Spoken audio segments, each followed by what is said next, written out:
So there, now that part is flat too. That part is flat. And we're going to put some water on it. But I'm going to show you first, I'm going to do something here. Because I know there's soil under here, and Karen's or the peat bale will, or James will, one of us will. I have some free seeds from the library. I'm going to put one there, there,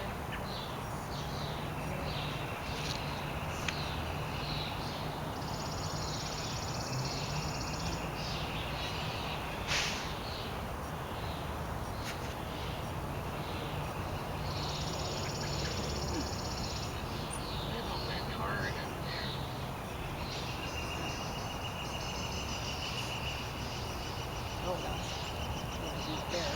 Okay, so that takes care of a package of